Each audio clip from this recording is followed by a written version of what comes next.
امریکہ کو پتہ ہے کہ انڈیا پاکستان میں دہشت گردی کروا رہا ہے، اس کے باوجود دفاعی معاہدہ بھی ہوتا ہے، ہمارے ساتھ بھی تعلقات صحیح ہیں، تو مجھے بتائیے کہ یہ سمجھ کیوں نہیں آ رہی انڈیا کو کس طرح سبق سکھانا پڑے گا؟ یہ ذرا تھوڑا تجویز کر دیجئے ہمیں ڈپلومیٹک طریقے سے، کیونکہ جنگیں دوبارہ نہیں کھاتی نا۔ دیکھیے جی، میں آپ سے عرض کرتا ہوں کہ دنیا کی جو پالیٹکس ہے جی وہ بہت اس وقت کریٹیکل اور بڑی الجھاؤ والی ہو چکی ہے، اور اس میں بہت احتیاط کی ضرورت ہے۔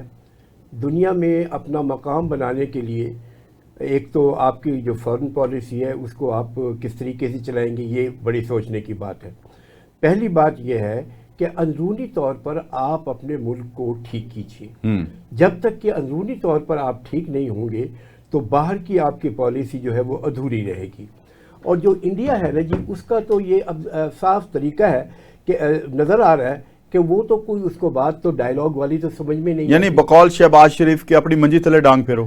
عرض یہ ہے کہ وہاں بھی آپ کو بہت دھیان سے دیکھنا پڑے گا کہ آپ کو اندرونی حالات ٹھیک کرنے پڑیں گے، عوام کی حالت کو بھی بہتر بنانا پڑے گا، ان کے ساتھ انصاف بھی کرنا پڑے گا، اور جو گورنمنٹ ان کو روزگار دینا پڑے گا، تعلیم دینی پڑے گی، ان کو معاشی طور پہ سٹرونگ کرنا پڑے گا، ان کو کانفیڈنس دینا پڑے گا۔ کانفیڈنس دینا پڑے گا۔ دیکھیے نا، خالی آپ وطن کی محبت کس چیز سے پیدا وطن کی محبت جو ہے نا، ایک تو نغمے آپ گا لیں تو تب بھی ہوتی ہے، لیکن ایکچوئل تو جب سر اولاد اپنے اس باپ کی ساتھ محبت میں مبتلا نہیں ہوتی جو ان کو فیڈ نہیں کرتا۔ یہ اندرونی طور پر آپ کو اپنے عوام کی مالی حالت کو بہت بہتر بنانا ہوگا، ان کی ترقی، ان کی خوشحالی، اور ایک جو ویلفیئر اسٹیٹ کا جو ایک تصور ہے اس طرف آپ کو ضرور جانا توجہ دینی ہوگی۔ اچھا، باقی رہا جی انڈیا کا معاملہ، تو انڈیا کا معاملہ ایسا ہے جی کہ آپ نے ان کو ایک اچھا سبق سکھایا ہے، جو انہوں نے جو ہم پر اگریشن کیا،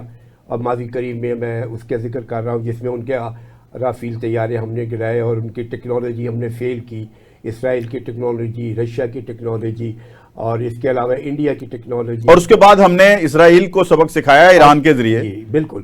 تو اب سوال یہ پیدا ہوتا ہے کہ آپ اپنے آپ کو اپ ٹو ڈیٹ رکھیے، اور آپ کا سعودی عرب کے ساتھ دفاعی معاہدہ ہوا۔ جی، وہ میں آپ کو عرض کر رہا ہوں کہ اپنے آپ کو اپ ٹو ڈیٹ رکھیے، دنیا میں جو حالات ہیں اس کے مطابق اپنے معاہدات کیجیے، اپنے دوستوں کو اکٹھا کیجیے، اپنی تعلیم کو، اپنی تربیت کو، اپنی جنگی تربیت کو، اپنی آئی ٹی کو، اپنی اسپیس کو، اپنی سائنس ٹیکنالوجی کو، ان تمام چیزوں کو آپ کو ٹھیک کرنا ہوگا۔ ٹھیک ہے، اچھا، اور اپ ٹو ڈیٹ کرنا ہوگا۔ اپنے گھوڑے تیار رکھیں جی، اصل میں لفظ یہ ہے کہ اپنے گھوڑے اور تلواریں تیار رکھیں، اور بے شک امن ہو، امن کے لیے بھی بعض اوقات جنگ کرنا پڑتی ہے، اس کے بغیر آپ چل نہیں سکتے۔ ٹھیک، اور اپنے عوام کو دیکھیے نا، اب دنیا اس وقت سپیس میں کہیں کی کہیں چلی گئی ہے، اس وقت دنیا سمندروں کی گہرائیوں میں کہیں سے کہیں چلی گئی ہے۔ بالکل ٹھیک۔ تو ہمیں اپنے عوام کو اس لیول پر ان کی تربیت کرنی چاہیے، ان کی تربیت کے ساتھ، ان کو ہنرمندی کے ساتھ، ان کے ذہن کے ساتھ انوویشنز، اور پوری دنیا میں آپ اپ ٹو ڈیٹ جب اپنے آپ کو نہیں رکھیں گے